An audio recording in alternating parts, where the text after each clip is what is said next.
Bien, buenos días. Estamos con una nueva entrega del ciclo El Ladrón del Fuego, ya la séptima. Vamos avanzando, transmitiendo desde las instalaciones de la Biblioteca Nacional con la escritora Liliana Irigoyen. Buenos días, Liliana. Buenos días, ¿cómo están? En el capítulo anterior hablamos del dodecateón, del panteón de los dioses olímpicos. Hablamos en una de las versiones, porque siempre sabemos, como siempre además aclara Lilian, son varias las versiones sobre los mitos, de los 12 dioses olímpicos. Hablamos de una versión de 12 dioses olímpicos. Nos referimos a Zeus, Hera, Poseidón, Apolo, Ares, Afrodita, etc. Nos quedó pendiente hablar de lo que podríamos definir o decir como los dioses suplentes, tal vez aquellos que entran y salen del Olimpo, que no son permanentes o que en diferentes versiones aparecen. Así que bueno, ese va a ser el tema de hoy, y no, por supuesto, la lista es inagotable, ¿no? Nos vamos a referir a algunos de ellos, a los principales, a los más conocidos a nivel popular. Sí, lo que pasa es que esos 12 no hay una lista de los 12 fijos, entonces esos suplentes a veces sacan algunos de los 12 que hablamos el otro día y ponen a esto que nosotros lo llamamos suplentes, pero como si fuera un partido de fútbol con un jugador más. Y entonces en algunas listas, en vez de estar alguno de los dioses, siempre está Zeus y Neptuno, Poseidón, Afrodita. Hay muchos que están, pero a veces no está Hades, a veces no está Demeter, a veces no está Hestia, a veces no está Dionisio, y ponen alguno de estos dioses según las versiones. Hay una cantidad de mitógrafos antiguos que continuamente van cambiando, cuando uno lo va leyendo, uno dice, uy, pero no estaba en esta versión no estaba y bueno, es así como se maneja.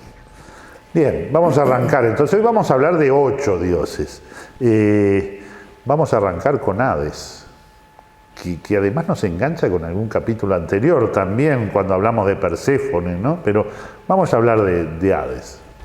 Bueno, Hades es el dios del inframundo, del lugar donde Hades, donde él habita. Es un dios, también hay pocas representaciones de él. Es un dios al que siempre se le evita llamar directamente, siempre con eufemismos. Hades quiere decir invisible, porque se tiene miedo de incitar su cólera si se lo nombra abiertamente. Entonces, es un dios que generalmente no aparece mucho por miedo a despertarlo. Es el dios que el mito que más se relaciona con él es el rapto de Perséfone, a la que tomó como consorte en los infiernos, y está relacionado con todo el ciclo de la agricultura y de Demeter, ¿no? de la diosa de la agricultura. Eso es el mito más pesado. También tiene que ver con el ciclo de Heracles, cuando Heracles, que después en algún otro capítulo hablaremos de él, en los 12 trabajos de Hércules, uno de los trabajos, creo que el último, tuvo que entrar a los infiernos y bueno, y ahí tuvo un altercado con Hades. Después, generalmente, no aparece mucho, sino en su reino. Es un dios al que se considera cruel e inflexible. También aparece en algún momento con el mito de Eurídice y Orfeo, cuando Orfeo va a buscar a su enamorada Eurídice muerta, conmueve a Perséfone sobre todo, pero también a Hades, que accede a dejarla en libertad con la música, ¿no? Con la música, interesante, como la música pudo conmover a un dios que es inconmovible. Y bueno, es un dios que a veces está, uno no lo ve en el Olimpo, ¿no? Porque es un dios más bien oscuro, de hecho se lo representa con una barba negra y un pelo negro, siempre taciturno. Plutón en la mitología romana, ¿no? Sí. Que Hades es hermano de Zeus y Poseidón, ¿no? Y en el reparto le tocó el inframundo, ¿no? Exacto. Y por ahí se dice que siempre estuvo en ese inframundo, y salvo que salió 2 veces en 2 ocasiones, ¿no? Por lo menos algunos de los relatos. Una de las veces fue cuando raptó a Perséfone. Y la otra que dicen que fue a curarse de la herida que le impuso Heracles, ¿no? Que fue al Olimpo a curarse de la herida que tú referías en esos trabajos. Bien, Hestia. Hestia, que es Vesta, en la mitología romana, es una diosa que tiene prácticamente, no tiene un mito propio, o sea, simboliza el fuego del hogar y por extensión el fuego divino del Olimpo, ¿no? Entonces es una diosa que es la mayor de todos, o sea, de todos los hermanos, o sea, es mayor, que es la que nació primero, aunque después cuando fue vomitada probablemente haya sido la que salió última. Hablando, ¿no?, de lo que pasó con Cronos cuando fue obligado a vomitar sus hijos. Fue la primera devorada y la última en salir. Es una diosa que prácticamente, como decía, no tiene mito propio. Sí es importante en la mitología romana, ¿no? Porque Vesta preside a las vestales, que eran con un cuerpo muy importante en la religión, que estaban dirigidas por un gran pontífice, tenían un colegio, no sé, ahí los romanos dieron importancia capaz que a dioses que estaban más apagados, no que no fueran importantes, pero estaban más apagados en la mitología griega. En la mitología romana agarraron mucha luz, como ser Ares, Marte, y Hestia, Vesta, ¿no? Los resignificaron. Sí, en la mitología romana hay un mito que es tardío, que toman en cuenta como que, por eso después se le toma como el asno como el animal que la representa, porque Príapo, un dios fálico, intenta violarla en algún momento mientras ella está dormida, y el asno, el grito del asno la despierta y logra huir del ataque. Tú habías dicho en un capítulo anterior que era la única diosa que no iba a la guerra. No, ella no va. Ella se limita al fuego, del Olimpo. En ningún momento en la Ilíada se refiere que ella hubiera bajado a pelear con los mortales, como hay otras diosas que sí lo hacen, o apoyar a los mortales. Es una diosa como, de hecho sus representaciones es una matrona, una mujer seria, madura, con una belleza serena, calma, con la expresión del rostro calmo. Bien, Asclepio. Asclepios es el Esculapio romano, es hijo de Apolo, algunos dicen de Corónides también, y que, bueno, estando embarazada de este dios,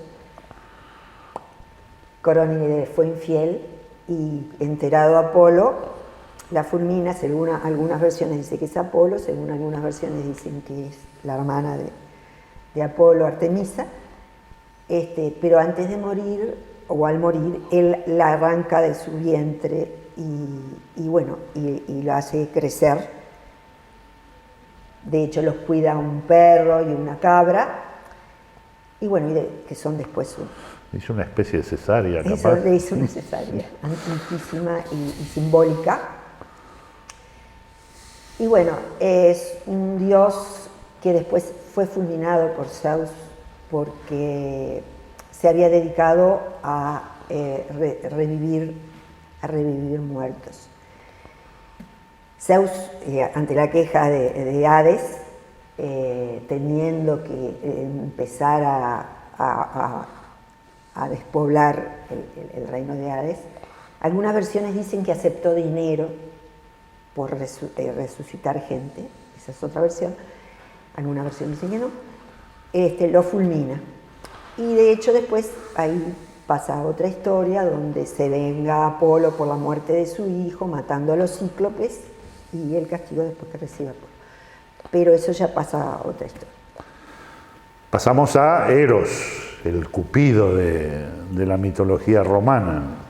Sí, también tiene como dos cosas diferentes, ¿no? Porque nosotros asociamos a Eros y el Cupido como un niño travieso, poderosísimo, hijo de Afrodita, según las versiones hijo de Afrodita y de Hermes, estas versiones que hablan de él como niño, al que la propia madre teme porque sus flechas son letales, ¿no? Se puede morir de amor, se puede también, las flechas romas que él lanza producen el desdén, o sea, puede dar una flecha afiladísima que produce el amor y la flecha que produce el rechazo, ¿no? Entonces, era un dios hasta que la propia Afrodita temía, no respetaba a nadie, o sea, sus flechas iban a Zeus, como iban a Hades, como iban a quien fuere, a cualquier mortal, y era como un dios travieso y tal vez simbolizaba eso de que el amor es ciego, ¿no? Porque es como un niño que juega y dispara. Hay otra versión, por ejemplo, Hesíodo, que habla como de Eros, de un dios primordial, de los primeros nacidos. Esa versión lo toma como un dios poderosísimo también, que tiene que ver con la creación del mundo, ¿no? Como ya un amor un poco más amplio. Hebe es la diosa de la juventud. Juventas en la mitología romana, ¿no? Es una diosa también con poca historia. Era la escanciadora del licor de los dioses, del licor que tomaban los dioses, bueno, de la ambrosía, de la que los servía, hasta que llegó Ganimedes, ¿no? Después, cuando la apoteosis de Heracles, se hace la consorte de él, o sea, se casan como símbolo de la inmortalidad a la que después accede Heracles y como la aceptación en el Olimpo. Y la aceptación también de Hera, porque Hebe era hija de Heracles, como un dios. Ya que lo nombraste, Heracles. Bueno, ahí Heracles pasa a ser también uno de los dioses a integrar el panteón griego, después de los 12 trabajos y de una cantidad de vicisitudes de su vida. Y sobre todo, lo más conocido son los 12 trabajos de Heracles, que forman parte de su ciclo, entre otras cosas, porque también estuvo con los argonautas, tuvo toda una parte tebana, el asesinato de sus hijos, una cantidad de Yanira, Iole. Pero, bueno, él después que tiene esos 12 trabajos, es aceptado en el Olimpo como su padre, que lo amaba por sobre, no sé si por sobre todo, pero era uno de sus hijos favoritos, hijo de Alcimena y de Zeus. Bueno, es aceptado en el Olimpo y ahí entra a formar parte de esa divinidad. Y ya como dios en el Olimpo tampoco tiene mucha historia más que eso, ¿no? Que se casó con Hebe, tal vez haya un simbolismo ahí de la juventud eterna, de ese dios que pasa, de ese hombre que pasa a ser dios, de ese semidios o héroe que pasa a ser dios. Sin embargo, Heracles es un dios con mucha prensa, ¿no? Ya quedamos comprometidos con Liliana que dedicaremos un programa, uno de los capítulos a a Heracles y sobre todo a sus 12 trabajos, Exacto. ¿no? La prensa de él es mucho más la de mortal o de semidios, Claro.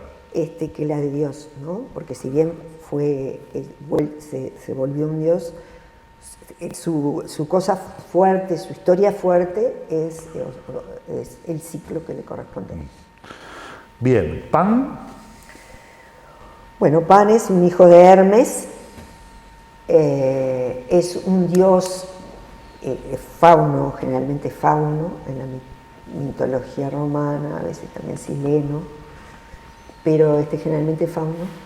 Es un dios que es de mitad para arriba un hombre, mitad para abajo cabra, con un dios prognata, porque tiene la mandíbula prominente, es como caprino, tiene 2 cuernos, siempre se lo representa con una siringa, con una flauta. Es un dios extremadamente lujurioso que siempre está persiguiendo ninfas o lo que encuentre, mujeres a las que siempre desea. Es un dios que habita en los lugares montañosos y boscosos, sobre todo en Tesalia, y que es el dios de los pastores, ¿no? Por eso en esas regiones boscosas y montañosas era muy adorado. Bien, y cerramos con Perséfone. Bueno, Perséfone, como ya habíamos hablado, le dedicamos un capítulo entero. Es una diosa que es hija de Demeter y también se le conoce como Core, la doncella, y también Proserpina en la mitología romana. Es una diosa hija de Zeus y de Demeter, que fue raptada, de la que se enamoró Hades, fue raptada y pasó a ser reina del inframundo.